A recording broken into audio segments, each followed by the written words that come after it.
Ya, yang pertama terkait dengan mutu yang ada di laboratorium itu ada beberapa yang harus kita perhatikan. Yang pertama, salah satunya adalah karakteristik produk. Nah, ini tujuannya untuk bagaimana memenuhi luaran yang diharapkan oleh klinisi. Terus yang kedua, adanya bebas dari kesalahan. Terus adanya nyaman dapat digunakan. Terus adanya pemenuhan terhadap persyaratan standar. Nah, poin-poin tersebut merupakan salah satu indikator sebagai pengawasan dan penjaminan untuk meningkatkan mutu yang berkesinambungan. Nah, ini beberapa poin penting terkait dengan penjaminan mutu laboratorium. Yang pertama itu adanya faktor yang diperlukan untuk menjamin suatu kualitas hasil laboratorium, ada availability sampai ke cost efektif. Terus ada beberapa parameter yang dibutuhkan untuk menjamin kualitas infrastruktur yang menunjang, seperti professional staff sampai dengan quality manajemennya itu sendiri harus saling mendukung untuk menjamin mutu dari laboratorium hasil tersebut. Nah, ini mungkin sudah terbiasa dari teman-teman kompleksitas dari pelayanan laboratorium, yaitu meliputi dari proses pra-analitik, terus analitik, dan ada pasca analitik, di mana masing-masing proses itu sangat berpengaruh terhadap kualitas produk layanan laboratorium. Seperti pada produk pra-analitik, itu kita harus bisa mengendalikan mutu proses keseluruhan dari koleksi sampel sampai dengan pembuatan laporan. Contohnya ini yang pra-analitik, ada persiapan pasien, terus ada kompetensi petugas untuk melakukan evaluasi secara periodik, terus penerimaan sampel untuk kemudahan akses, terus bagaimana transportasi dari sampel itu sendiri. Di proses analitik itu kita lebih cenderung lebih banyak ke proses quality control. Bagaimana dari quality control suatu laboratorium itu yang dibutuhkan. Terus pasca analitik. Nah, pasca analitik di sini adalah proses tahapan akhir untuk mengeluarkan hasil laboratorium. Nah, ini pada proses pra-analitik, tahapan awal kita dalam proses laboratorium ini salah satu proses yang dimana menyumbang paling terbanyak suatu kesalahan dalam pelaksanaan laboratorium. Nah, ini bisa menimbulkan error atau kesalahan pada tahap pra-analitik berdampak. Pastinya dampaknya akan sampai ke belakang, sampai ke pasca analitik. Nah, di sini ada kurang lebihnya 68% kesalahan laboratorium itu berada di proses pra-analitik. Nah, mengapa sih pra-analitik menjadi kesalahan terbesar? Nah, ini karena prosesnya itu yang sangat kompleks dan mayoritas dilakukan masih proses manual, melibatkan banyak personel baik di dalam maupun di luar. Nah, misalkan dari customer service, terus misalkan dari sampel-sampel rujukan seperti itu. Laboratorium tidak dapat mengontrol semua kegiatan yang ada di luar laboratorium, seperti proses distribusi sampel dari rujukan ke rumah sakit, dari lab ke rumah sakit, seperti itu yang tidak bisa terkontrol. Tidak ada materi kualitas kontrol untuk mendeteksi kesalahan pra-analitik. Ya, ini memang benar tidak ada material seperti pada proses analitik. Kalau di analitik itu ada quality control, ada bahan material yang bisa kita pertanggungjawabkan untuk menjamin mutu dari hasil tersebut. Nah, ini beberapa critical point uh, pada proses pra-analitik yang harus kita cermati. Yang pertama itu ada identitas pasien, terus ada proses pengambilan sampel, transportasi sampel, preparasi sampel, dan waktu, serta yang terakhir ada kualitas dari sampel itu sendiri. Nah, yang pertama terkait dengan identitas pasien. Nah, di masing-masing rumah sakit atau di laboratorium pasti sudah melakukan proses ini. Pasti memastikan identitas pasien dengan form permintaan dengan menggunakan tiga pertanyaan terbuka sesuai dengan ketentuan di masing-masing instansinya. Nah, terus yang kedua ada labeling. Pastikan label yang diambil sesuai dengan nama pasien. Untuk memastikan kembali, lakukan verifikasi ke pasien dengan menunjukkan sampel ke pasien. Artinya, sebelum dan sesudah dilakukan proses pengambilan darah, pastinya kita harus melakukan verifikasi bahwa sampel yang kita ambil itu sudah sesuai dengan label dan sesuai dengan orang yang kita ambil. Nah, ini salah satu fatal terbesar di proses identitas jika terjadi kesalahan labeling. Artinya, sampel A dan sampel B itu pasti akan terjadi miss. Nah, terus ada proses pengambilan sampel. Nah, pengambilan sampel ini yang harus diperhatikan yaitu keterlambatan homogenisasi. Nah, ini untuk pemeriksaan-pemeriksaan yang menggunakan tabung dengan adanya antikoagulan. Nah, itu harus segera dilakukan homogenisasi. Di sini berguna atau berfungsi untuk menjaga dari sel-sel darah tersebut. Nah, menggunakan sistem open system. Open system ini juga sangat resiko karena kita harus membuka tutup dan menuang tabung ke dalam menuang darah ke dalam tabung. Nah, tidak menggunakan alkohol yang kering, terus homogenisasi yang terlalu kuat. Nah, ini juga terlambat homogenisasi juga akan berpengaruh. Homogenisasi yang terlalu kuat juga akan berpengaruh terhadap sampel yang kita ambil.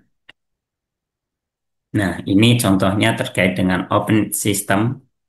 Nah, ini cenderung cenderung yang biasanya dulu kita kerjakan seperti ini. Jadi, kita ambil menggunakan dari apa namanya spet, terus kita tusukkan ke jug seperti itu. Jadi, ini bisa menyebabkan dari eh, sel-sel darah, khususnya sel darah merah itu menjadi pecah atau lisis seperti ini. Nah, yang selanjutnya ada transport sampel.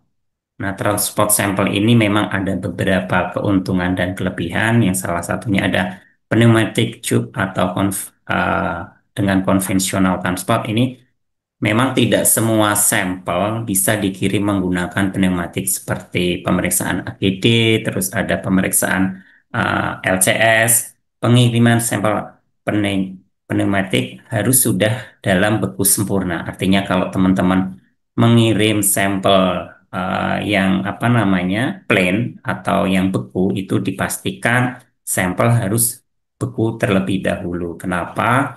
Karena di situ kalau memang tidak terjadi pembekuan, ada proses pengiriman menggunakan pneumatik dengan tekanan yang sangat tinggi, itu dapat menyebabkan lisis dari sel darah merah tersebut.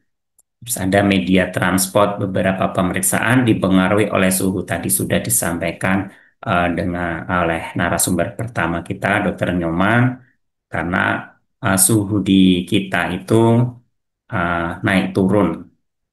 Jadi kalau memang ada pengiriman sampel dari lokasi A dan lokasi B, pastikan menggunakan media transport yang memadai, menggunakan es gel dengan menggunakan box yang tertutup rapat seperti itu. Artinya di situ akan menjaga suhu apa namanya panas yang bisa merusak dari sampel tersebut. Terus yang selanjutnya ada preparasi sampel. Nah, preparasi sampel ini kita mulai dengan centrifuge, merupakan tahapan awal untuk proses praanalitik. Yang harus diperhatikan apa saja, yaitu, nah itu sampel dengan antikoagulan, tanpa koagulan harus dilakukan pembekuan sempurna terlebih dahulu, kurang lebihnya 20 sampai 30 menit. Nah, artinya di sini teman-teman laboratorium pastinya sudah melakukan ini. Harapannya sampel yang didapatkan itu tidak langsung dilakukan eh, sentrifugasi. Kenapa? Karena di situ belum terjadi pembentukan fibrin-fibrin untuk melakukan pembekuan.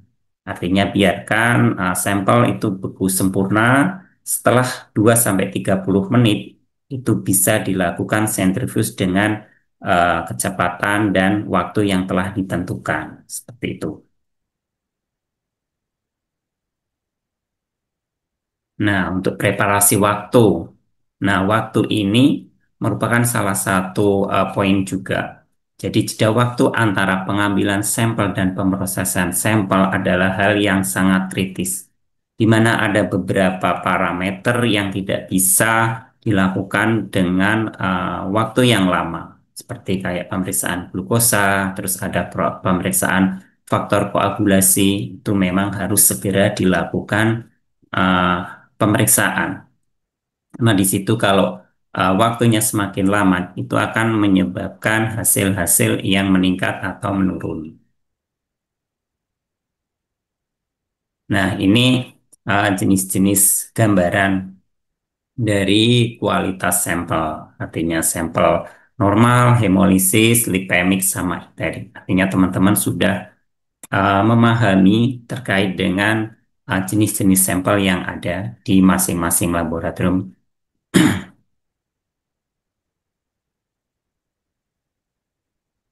Nah, ini beberapa dampak error peranalitik terhadap pasien dan institusi kesehatan.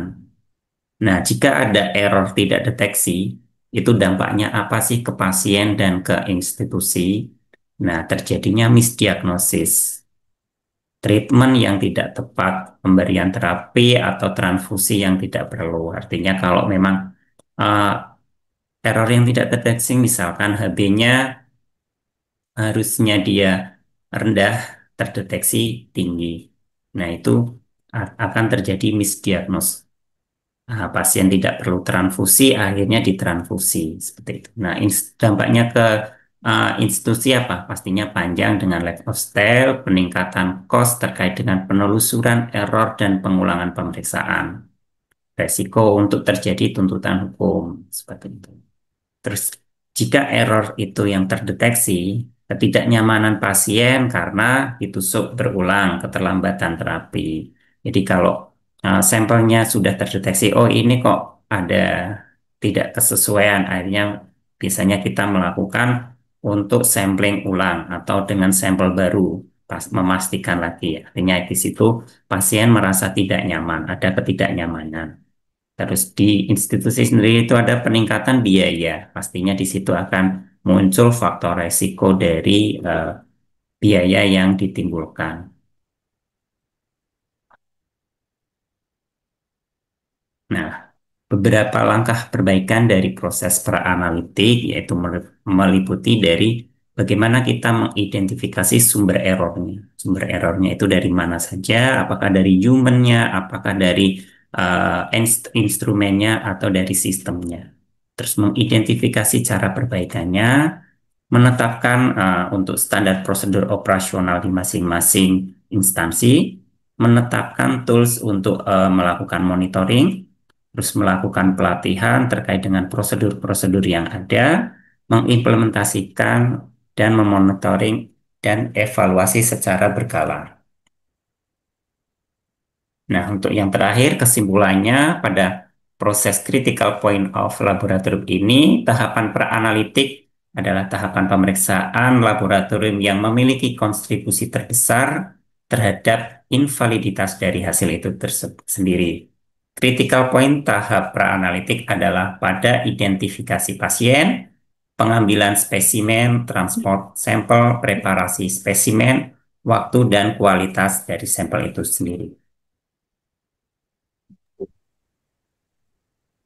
Ya, mungkin dari saya sedikit untuk apa namanya materi yang sudah saya sampaikan. Terima kasih atas waktunya. Kami serahkan kembali ke moderator.